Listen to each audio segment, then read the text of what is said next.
Awesome. Well, let me do my important sound check here. Let's see. It's always a bummer to do these videos and have no sound. Check here. All right. Beautiful. Amazing. And aren't we in Mercury retrograde? Sweet. And I'm live and there's sound. How amazing is this? Okay. Let me get past the tech. My eyes just started telling me, like, get off the screen. So I'm going to try stay able to be here without my screen glasses. So good to be here. One of my prayers every morning is to serve someone every day. And it's really been a beautiful thing. And I hope that I trust that this will be of service to you in some way. So thank you for being here. Welcome again. I'm a divine feminine mastery coach and mentor. So I guide women into their potential as embodied, powerful leaders through awakened sexuality, empowered relationship dynamics, and manifestation. And this masterclass today has a lot to do with being an embodied divine feminine leader.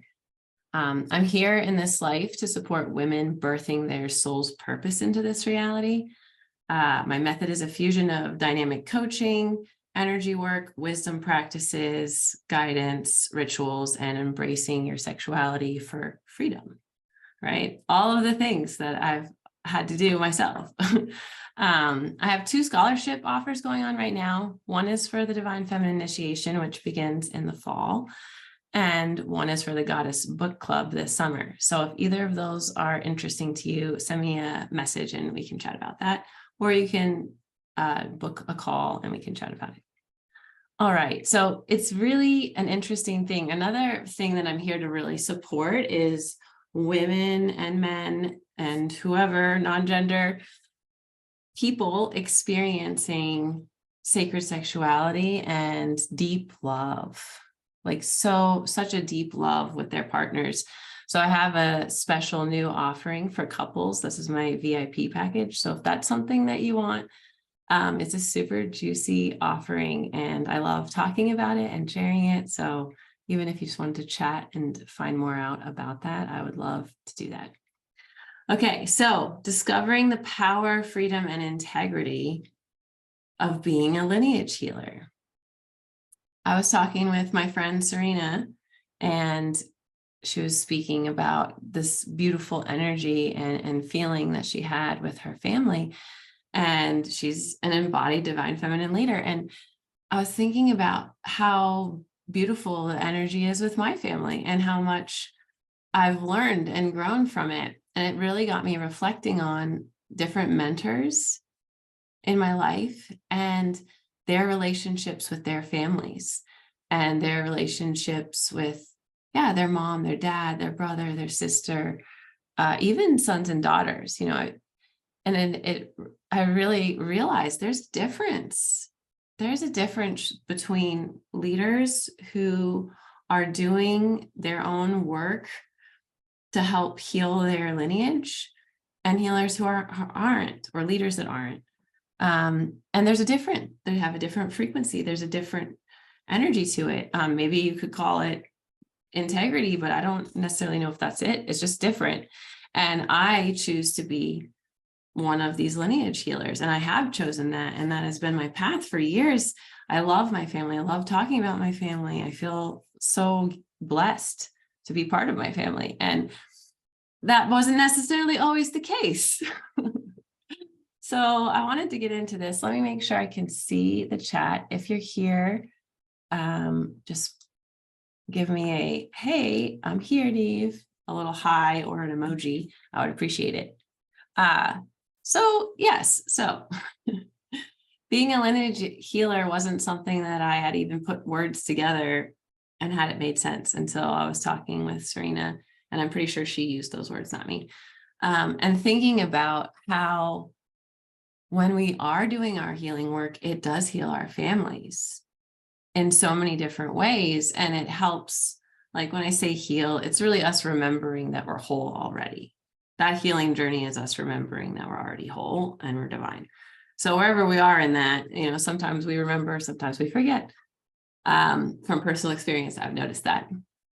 So I started to think about, like, what are the different things? Because there's some deep practices that I've done for becoming, like, that helped me become a lineage healer, and really proud of that, proud of helping to be able to be loving and serving my family, even when we don't agree or we might think differently. It's a skill. It's definitely a skill. And the earth has already ascended. The frequency vibrations have already shifted, and humanity is now catching up. And part of that is us healing our ancestors, healing our lineage as we heal / remember our own wholeness and divinity. So it's a beautiful thing to be a part of, even though it seems a little intense to be alive at this time in history. But yeah, I found that when I've done my own inner reflection, discovery, and healing work around a family member or a situation, it really shifts my perspective of what's going on and allows my heart to expand and opens me up to love more. I also believe, if one is shifting the perspective, two would be it's radical responsibility and power for actions and words. So when you step into radical responsibility, that's when you can really see how your actions and your words and your thoughts are affecting things, and how you need to be responsible with your power, which is a lot of times our voice and our words. So that would be like number two. And then, I don't know, it feels like as leaders, as awakening leaders, as consciousness, it doesn't even make sense to me why we wouldn't love our families or be as close as they'll let us, right? Because sometimes it's beyond us, right? And that's another important thing, is you can't heal anyone else except yourself. You can only remember for you, right? You can only find your own self-love. You can't find self-love for someone else in your family, or, but when you step into that and you are in that frequency, it spreads, right? So that's like the most beautiful thing, is really being a lineage holder to me is a lot about you loving yourself so deeply and figuring out what are the shadows that are related to the family stuff that can come up out of the shadow into the light, can be transmuted by you so that you're more expansive and more available to love and hold this new earth frequency of unconditional love with your family.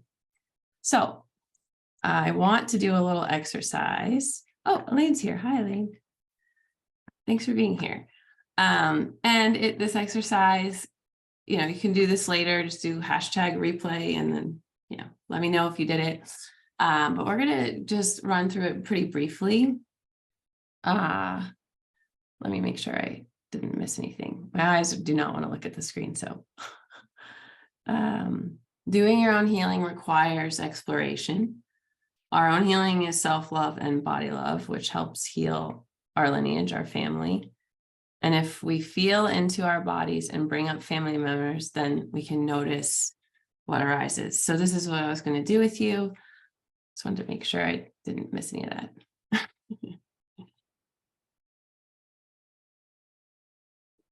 So you could take a few deep breaths, any type of breathing that you like.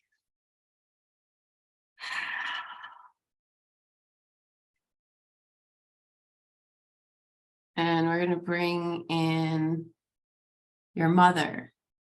So when I say mother, it's noticing any sensations in the body, any thoughts in the mind, any colors, any feelings.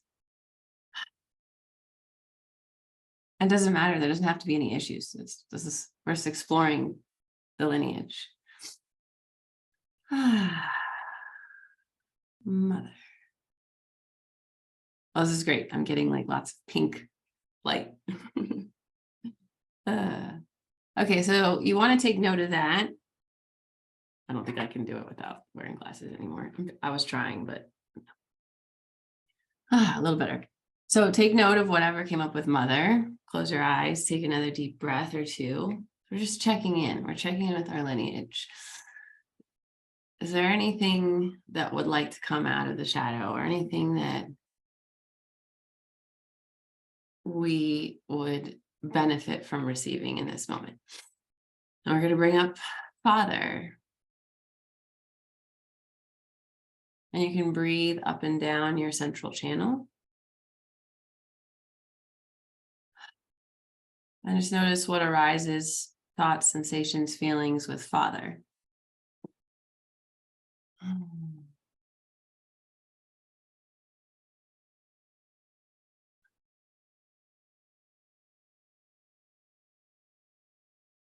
Does anyone know what it's called when you see things in color? I think there's a word for that. All right, so taking note on Father, we're going to move on. You could do a little shake, little spin.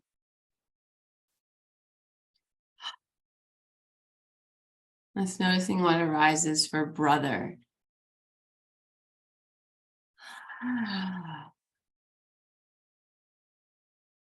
Thoughts, feelings, sensations, visualizations.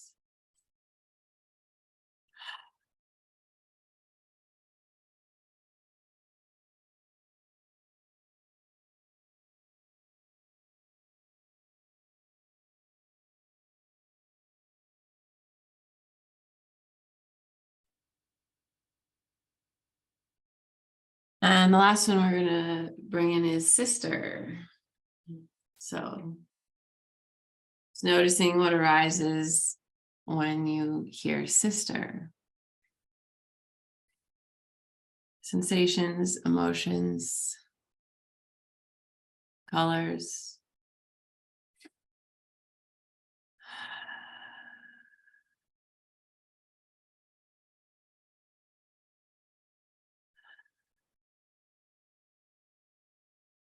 For the sake of the live, we're going to move on. Hopefully I can move on. Thank you, thank you, thank you.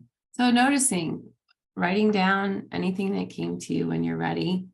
I saw colors for each person, different colors. I don't know, my journal's probably in the other room. All right. So for me,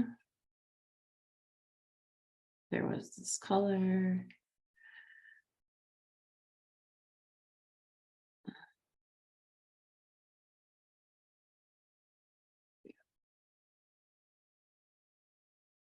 Sister. Okay. Really interesting. So what we're doing is we're just searching for what's in the shadow. Like, so if something came up that like felt heavy in your heart or in your gut, you would want to notice that and then further explore, like, okay, what could be the healing here? Or you might already know what the situation is. Because it's family, I don't really want to get into anything too crazy about my family, especially from the past. But there was a discord, or there was like a frequency between me and someone that I didn't feel like was what I wanted. I wanted it to be like more loving, and I had expectations and attachments and desires around what I wanted the relationship to look like. And when I identified that I was not mad at this person or annoyed with them, but I was actually sad and I was grieving what I wanted us to have, I could actually go into a grief process around that and then be closer to this person, right? So for example, and that comes from asking these kind of questions, doing this type of silence and inquiry. And maybe you need to do a longer one, or maybe a bunch of stuff came up with someone. And I would love to know in the chat if you're willing to share, yes, somebody came up, or no, it's really helpful for me. This was black. I didn't write that. This is like just enough for me to then take it into a deeper exploration. Like, okay, if one of those people for me had black energy around it, there's something there probably, right? So I'm going to sit I'll probably pray and ask and see like, okay, what can I do with this? What else is here? Is there something that I'm not speaking? A lot of times with family, it can be hard to speak your truth, especially if you feel like your truth is in conflict with like family values or family truth. However, what I found when I speak the truth, when I do speak my truth, is that then they're able to choose to love me regardless. And and they do, which is great. I'm really grateful for that.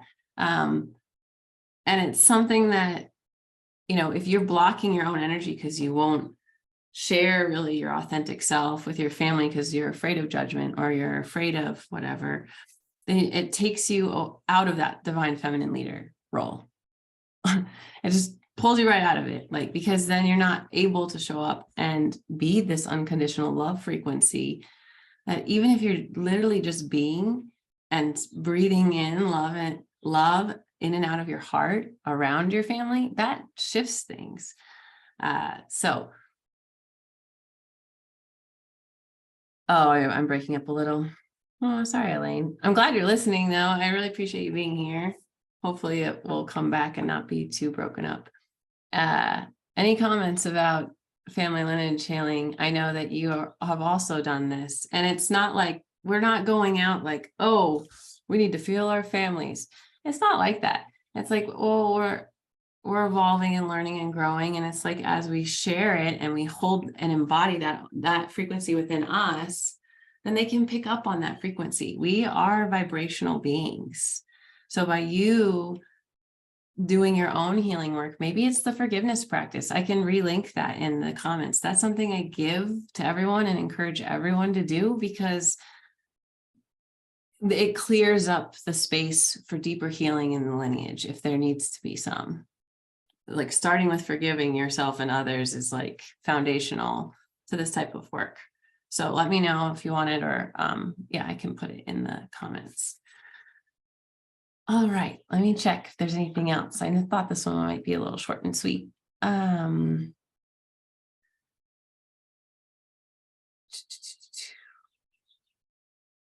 Yeah, I think that was pretty much everything I had. For me, it was kind of just a really cool realization this week, or last week, I guess, that I am a lineage healer by me doing my own work and showing up and loving my family and serving as I'm able with the consciousness I have, that is me doing that work that benefits the family and benefits our love and energy and our ability to share it. So it's not necessarily easy to do a forgiveness practice, or it's not necessarily easy to do like a bunch of deep mom healing work or father healing work, even sister and brother. Like, it can be very challenging and hard, but if you can forgive, that's like step one. And then if there's deeper stuff, it's like you're more available to go into deeper stuff. I've had to have some pretty serious conversations over the years with my family as I was finding, like, how do I be my authentic self and love them and not offend them and walk this, beautiful path of us still being a really close and awesome family. And I did a lot of that inner work. And so it's, vesseling as love. I love that, Elaine. So Elaine said she's going to be with her mother-in-law. Yeah, being able to just be a vessel of love, to run that frequency and not necessarily need to say that much. That's one thing I found, is I can just send love in and out of my heart, and I don't necessarily need to say things. Less and less, I find that I need to say things. So it's really a beautiful practice, and put words to it. If you have been doing work as a healer, as a leader in some way, you are a lineage healer then by default, which is just an amazing thing to realize. It's, they say a lot in spiritual stuff, like, if you heal yourself, you heal the world.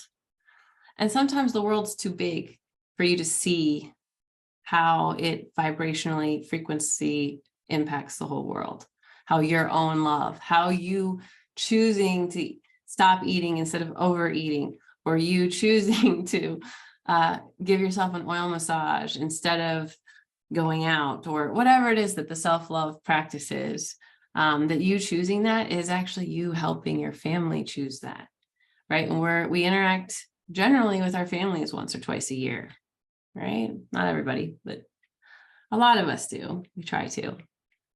So let me know how this lands, because I've never really thought about it in this way or shared. So any feedback is totally welcome. And yeah, I thought it was an appropriate time as we go into Mother's Day, just to remember that as you love yourself, you are spreading love to your family, to your mother. And yeah, hopefully it will be a super juicy and lush Mother's Day. And yeah, sending you so much love. Bye for now. See you in the next one. Thanks, Elaine, for being here. Enjoy your Mother's Day.